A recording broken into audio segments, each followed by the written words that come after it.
Hey, what's up guys? My name is Wesby and welcome back to my channel.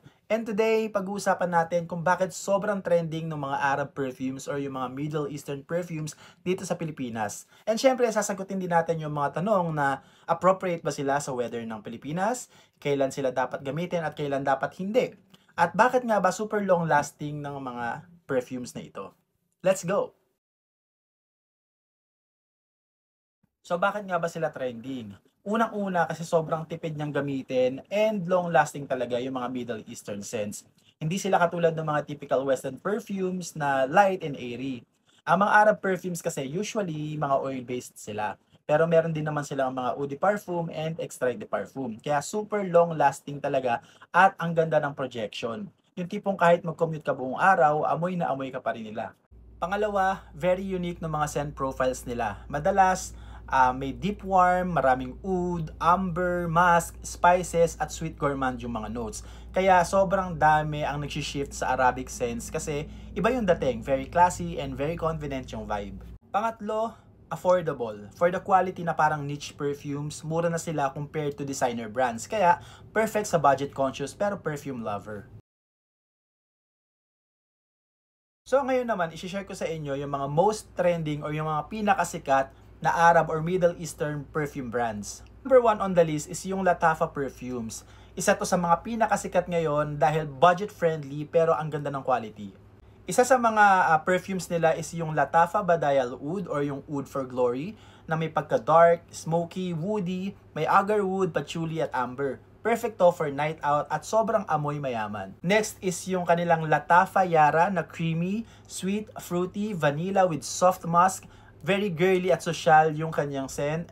And pwede siya for everyday scent. And last is yung Lattafa Fakar Rose. Merong rose, peony, fruity floral na may sweet base. At bagay ito sa mga mahihilig sa fresh, blooming scent. Next is yung Al Haramain, known for classy and long-lasting scents. So meron silang Amber Oud Gold Edition na may pagka-sweet, juicy, vanilla, white florals, and amber na parang dessert na luxurious pero hindi nakakaumay. Siyempre nandyan din yung Amber Oud Ruby Edition na may pagka-sweet, saffron, amberwood vibe na parang Baccarat Rouge 540 pero more intense. Next brand is yung Ard Al Zafran. Marami silang pang daily wear na hindi masakit sa bulsa. Katulad na lang nung Dirham Wardi na may pagka-fresh, floral, fruity, sweet na very pleasant at pwede rin siyang for everyday use. Next naman is yung Oud 24 Hours na may pagka-dark chocolate, amber, and oud. Medyo mysterious and sexy yung dating. Pang-apat na brand is yung Swiss Arabian. Medyo premium siya pero super worth it. And yung mga scents nila is yung Shaghaf Oud na may pagka-sweet, praline, vanilla, rose, and oud. Beast mode pang special occasions.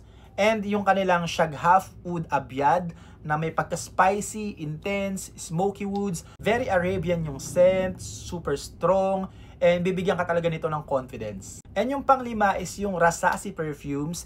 Very classic and respected Middle Eastern perfume house. And yung mga pinakasikat nilang perfumes is yung Hawas for Him na may pagka-fresh aquatic with spicy amber, very pogi scent at pwede rin pang everyday. And yung pangbabae naman nila is yung Hawas for Her na may pagka-sweet, fruity gourmand, white florals, very feminine and sweet and long-lasting. So bakit nga ba mabilis ang market ng Arab perfumes dito sa Pilipinas?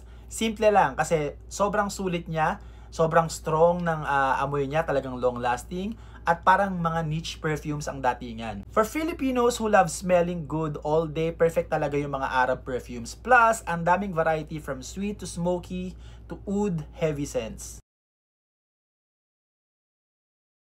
But the common question is, hindi ba masyadong strong yung mga Arab perfumes para sa weather natin dito sa Pilipinas?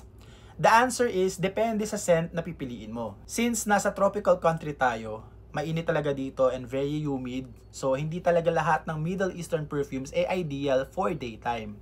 Pero gaya nga ng sinabi ko, depende yan sa scent na pipiliin ninyo. Ito yung mga best scent kapag mainit yung weather. So, meron silang mga fresh and fruity, light musky, soft sweet, and gentle florals kagaya ng mga Yara, Dirham Wardi, Hawas for Him and Her, and marami pa. Ito naman yung mga scents na medyo mabigat kapag mainit yung panahon. So, hindi siya ideal gamitin kapag sobrang init ng panahon. Ito yung mga scents na may oud heavy, spicy incense, tsaka smoky. Kagaya na lang nung Oud for Glory, Shaghaf Oud Abyad, at yung oud 24 hours. Kasi baka maging sobrang overpowering kapag tirik na tirik yung araw. So, kailan nga ba sila dapat gamitin at hindi dapat gamitin? So, best silang gamitin kapag nighttime, kapag air-conditioned yung lugar, kapag sa mga dates, events, or parties, kapag nasa mall ka, or pag malamig yung panahon. At iwasan nyo naman silang gamitin kapag nasa outdoor events kayo, under direct sunlight. Kapag sobrang init sa tanghali, places na wala masyadong ventilation, and kapag nagko-commute kayo, kung crowded masyado, kasi baka ma-overwhelm yung ibang mga tao. And for our last question, bakit nga ba super long lasting ng mga ganitong klaseng perfumes?